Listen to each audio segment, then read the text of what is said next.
Fala aí meus amigos, tudo bom com vocês? Conforme prometido, aqui estou eu com a nossa crítica com spoilers. E antes de começar, eu já quero deixar muito claro que se você ainda não assistiu Homem-Aranha, se você conseguiu evitar todos os spoilers que estão rolando aí na internet, por favor, não assista esse vídeo, cara. Porque de verdade, eu já comentei na minha crítica sem spoilers, que eu vou deixar o link aqui do lado pra você conferir lá, que o trabalho que foi feito aqui em Homem-Aranha Sem Volta Pra Casa foi muito bom. Por parte da produção, por parte dos atores, mas principalmente por conta do marketing, cara. Porque muitos segredos ali foram inteligentemente vazados pra começar a gerar uma euforia, criar hype na galera, mas não foi tudo que foi vazado. Inclusive temos ali muitos segredos que o filme guardou apenas pra galera poder ter a experiência por completo e eu não quero arruinar isso pra você. Então mais uma vez fica aí o recado de spoiler pra você esperar só mais um pouquinho, assiste o filme e depois você volta aqui pra conferir tudo que eu achei, todos os spoilers, todas as experiências e aí a gente troca uma ideia com mais calma, fechou? Mas se você quer ficar por aqui, o que eu vou fazer no vídeo de hoje é completar aqueles pensamentos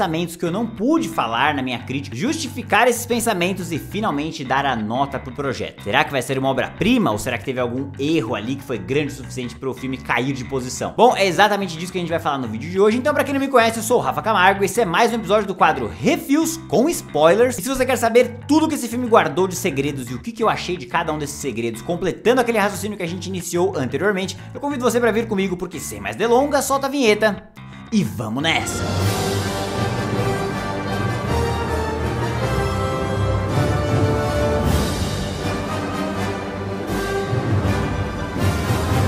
Muito bem, meus queridos e minhas queridas, antes de começar eu já quero pedir pra você se inscrever aqui no canal, deixar seu like aqui embaixo e é claro, comentar se você conseguiu escapar de todos os spoilers que estão rolando na internet, porque eu consegui. A sessão que eu consegui assistir de Homem-Aranha foi na terça-feira de manhã, mas na noite anterior já tinha rolado uma cabine de imprensa fora do país e a galera assistiu antes, uma noite antes, e eu confesso que passei esse período aí não abrindo nenhuma rede social pra não tomar nada de spoiler, e ainda assim tomei umzinho, mas a gente vai chegar lá, vamos por partes. Primeiro de tudo, meus amigos, eu já quero começar reforçando aquele pensamento que eu tive na crítica mesmo de que, cara, que presente poder estar vivendo esse momento no cinema, sabe? Eu fui uma criança que cresceu lendo quadrinhos, comprando os bonecos, jogando jogos de videogame, vivendo essa era de heróis aí. E foi muito legal ver a Marvel crescendo e entregando cada vez mais desses universos aí pra galera poder acompanhar no cinema, pra pegar outros tipos de público. Mas o que foi entregue aqui nesse filme fugiu de tudo que eu podia imaginar que era possível, tá ligado? Eu acho que eu não estou exagerando em dizer o que eu vou dizer agora, mas dentro do mundo do cinema, eu acho que não existe uma outra empresa tão comprometida em agradar os fãs da forma certa quanto a Marvel, cara. Eu pago um pau no trabalho desses caras. E por que eu tô dizendo isso? Porque o Demolidor aparece. Muitas outras coisas acontecem, mas vamos começar por aí, meus amigos. O Demolidor tem uma cena fantástica, na verdade não o Demolidor, mas o Matt Murdock tem uma cena fantástica que claramente foi incluída depois da produção, sabe? E a cena em si é muito simples, cara. O Peter foi acusado dos crimes depois do final do filme anterior, né? E ele precisa de um advogado. Então, como muita gente já tinha teorizado, o Demolidor aparece como Matt Murdock ali pra tentar defender o Peter em uma cena curta, de mais ou menos um minutinho, no máximo ali, uns 40 segundos, dentro do apartamento do Peter, com a tia May, com o Rap lá, e ele explica todos os problemas judiciais que o Peter pode ter, aí alguém taca alguma coisa na janela, ele pega o bagulho no ar, o Peter fica meio assustado, tipo, mano, como que você pegou esse bagulho no alto? E ele só responde dizendo, eu sou um ótimo advogado. Simples, cara, simples, mas preciso, muito bem colocado, cara, muito bem colocado. E por que eu acho que isso foi incluso depois? Porque é fascinante pensar o poder que um ator tem em cima de um personagem. Eu já falei muito sobre a temporada de Demolidor, né, a terceira especificamente, tem um vídeo inteiro sobre isso, discutindo por que eu acho que aquilo ali é a perfeição da representação dos quadrinhos, mas o foco da conversa aqui, cara, é mais ou menos assim. O quão poderosa é a atuação de um cara num papel para que os fãs praticamente obriguem a Marvel a incluir ele dentro de um filme. Isso é muito grande, cara. E eu comecei a imaginar que isso aí ia rolar por conta do seriado do Gavião Arqueiro, porque está sendo trabalhada lá toda a possibilidade de que existe um rei do crime, de que o vilão do Demolidor ia aparecer por lá. Então pensa comigo, cara, olha como o marketing desse filme foi bem feito, cara, olha como tudo é muito planejado. O episódio em que o rei do crime provavelmente vai aparecer no seriado do Gavião Arqueiro é só na semana que vem, uma data em que praticamente todo mundo já vai ter visto o Demolidor aparecer aqui no Homem-Aranha, cara. Isso é simplesmente fascinante. É tudo muito bem encaixadinho, cara, é tudo muito bem explicadinho, e eu não senti falta de ter uma cena do Matt Murdock como Demolidor agindo lado a lado com o Homem-Aranha. Isso não ia combinar nesse filme, mas o que foi entregue, da forma que foi entregue, não é só fanservice barato, é um fanservice que funciona, porque de fato o Peter ia precisar de um advogado, e o cinema foi simplesmente a loucura na hora que ele apareceu. aconteceu, cara. Aquele momento vai ficar marcado na minha história pra sempre. Segundo ponto, meus amigos, a participação dos vilões, que eu comentei no vídeo passado que eu achei incrível a representação que foi dada pra eles aqui, o upgrade que foi dado pra eles aqui em questão de poderes, de visual e a forma com que isso foi colocado dentro do roteiro. E eu vou explicar pra vocês o porquê agora. Nós temos praticamente todos os vilões de todos os filmes do Homem-Aranha que já tivemos até hoje, com exceção do Venom, que é uma história pra depois. E obviamente o foco maior aqui foi dado pro Dr. Octopus, pro Duende Verde e pro Electro, até porque os outros dois personagens, o Lagarto e o Homem-Areia, são praticamente inteiros de computação gráfica o filme inteiro. E eu comecei achando que isso seria um problema durante o começo da minha experiência ali. Eu falei, pô, não trouxeram os outros caras?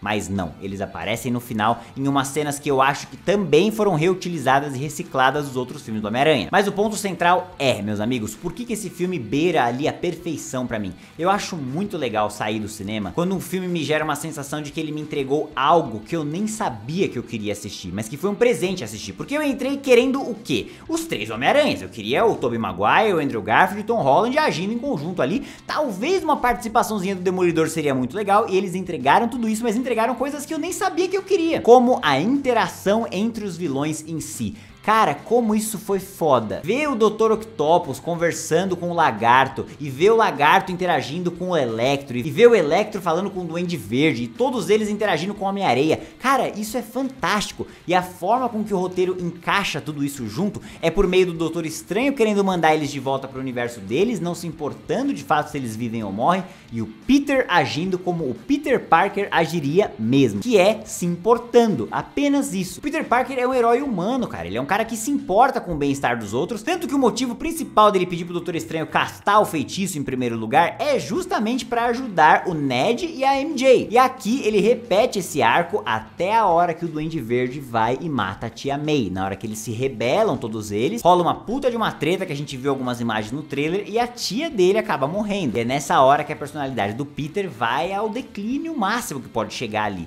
E ela chega a proferir as palavras: com grandes poderes vem grandes responsabilidades. Que ele tinha que cuidar daquela situação.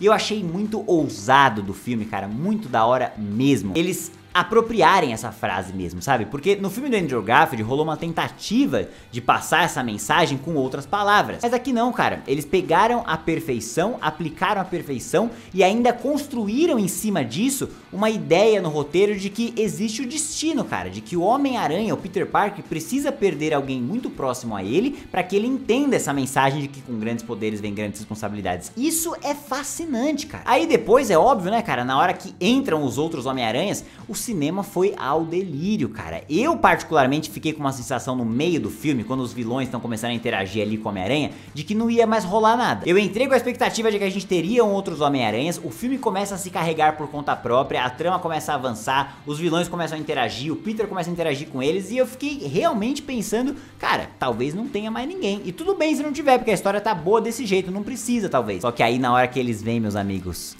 é muito foda, cara. Não é fanservice barato, velho. Isso aqui é mais que fanservice. Isso aqui é o fanservice como ele deve ser feito mesmo. Porque eles não só aparecem na história de forma vazia. O roteirista, cara, ele conseguiu fechar os arcos desses outros Homem-Aranhas nos outros filmes aqui nesse. Começando com o Andrew Garfield, vamos lá. Eles chegam a citar que ele pode ser o Homem-Aranha menos gostado da galera e dão um fechamento pra esse arco. Eles abordam o fato de que o Andrew Garfield perdeu a Gwen Stacy naquela batalha final do Espetacular Homem-Aranha 2 e dão um fechamento pra esse arco porque ele consegue salvar a MJ, que tá caindo numa posição muito parecida com que a Gwen caiu. E o Tobey Maguire, por sua vez, tem o seu arco fechado numa espécie de irmão mais velho pros outros Peters. Ele foi o nosso primeiro Homem-Aranha, então é muito legal ver ele cumprindo esse papel de mentor pros demais, sabe? E o grande arco do filme como um todo fica nas costas do Tobey Maguire passar um ensinamento pro Tom Holland. O ensinamento de que ele não precisa matar, que ele tem que suprimir um pouco a raiva ali dentro dele que ele está sentindo pelo Duende Verde no final, porque matar o cara de fato não vai trazer benefício algum. Pelo contrário, vai só trazer prejuízos, como foi o caso do Tobey Maguire no primeiro filme do Homem-Aranha dele. Então, não só o filme consegue fechar o que ele mesmo apresenta de cara, mas ele consegue fechar arcos de outras narrativas, de outros Peter Parkers. Por isso que eu disse pra vocês na minha crítica de que era crucial você ter o mínimo de investimento com esse universo de outros filmes também, pra que você tivesse a experiência por completo aqui. Porque concorda que quem não assistiu os outros filmes, ou quem não viu um dos Homem-Aranhas especificamente, não vai ter tanto dessa experiência e pode achar o final anticlimático de certa forma, porque não conhece o que tá acontecendo ali. Pois bem, como não foi o meu caso, pra mim aquilo não foi só fanservice barato, cara. Pra mim aquilo ali foi magistral. Eu nunca esperaria encontrar um negócio tão próximo e tão vívido de um roteiro que beira a perfeição pra mim. Além do fato de que no final a gente tem o retorno do Doutor Estranho ali, que ficou preso por um tempo numa outra dimensão, tipo assim, e que quando ele volta pra solucionar a parada toda, ele precisa terminar aquele feitiço que ele começou de que todo mundo ia esquecer quem é o Peter Parker. E foi isso que eu disse na minha crítica, de que esse filme deixa consequências. A consequência principal sendo essa, de que ninguém mais lembra quem é o Peter Parker. E quais são as consequências disso para o futuro do Homem-Aranha? Bom, a gente tem o Homem-Aranha perfeito dos quadrinhos. Um cara que não tem mais a tecnologia Stark, um cara que precisa costurar sua própria roupa, um cara que precisa estudar muito pra entrar na faculdade, que beira a pobreza, que não consegue nem pagar o seu aluguel direito. A perfeição do Homem-Aranha que a gente tinha nos quadrinhos. Então por isso que eu também disse na minha crítica que esse filme, ele deixa a margem do Homem-Aranha do Tom Holland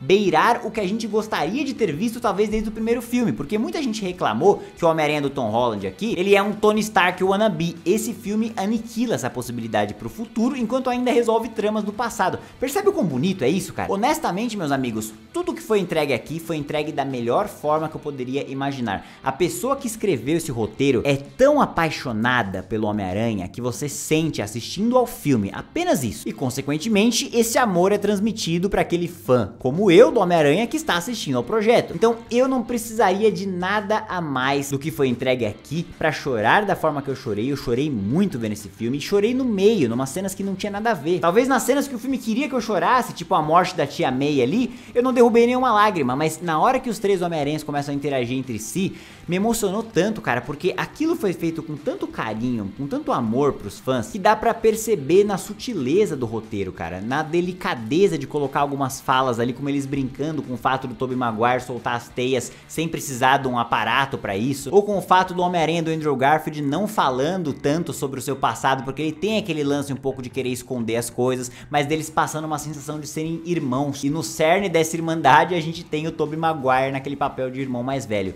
Eu não precisaria de nada mais pra transformar esse filme numa perfeição assim, cara. Eu achei incrível em todos os aspectos. E a porta que foi deixada pros próximos passos desse universo da Marvel foram fabulosas, porque no final a cena pós-crédito 1 é o Venom aparecendo e depois voltando pro universo dele, mas deixando uma pequena gosminha de Venom ali que possivelmente vai se desenvolver pra se transformar num Venom mesmo e gerar ali uma ameaça grande pro próximo Homem-Aranha. E na segunda cena pós-crédito nós temos as consequências do feitiço que o Doutor Estranho soltou aqui, que provavelmente vão ser o plot central do próximo filme, Doutor Estranho no Multiverso da Loucura, onde tem a participação fundamental da Wanda, Feiticeira Escarlate. Ela também aparece na cena pós-crédito. Então assim, cara, o que eu quero finalizar dizendo, pra não deixar esse vídeo muito longo, porque ele já deve estar muito longo pelo que eu tô vendo aqui, mas é de que agora eu afirmo pra vocês que a Marvel voltou. Pelo menos pra mim. Eu gostei de Shang-Chi, eu gostei muito de Eternos, mas agora ela voltou. Agora a gente tem os personagens que eu particularmente tenho um apego gigantesco, entrando em novas ameaças, em novos confrontos e em desafios que não me parecem forçados, em desafios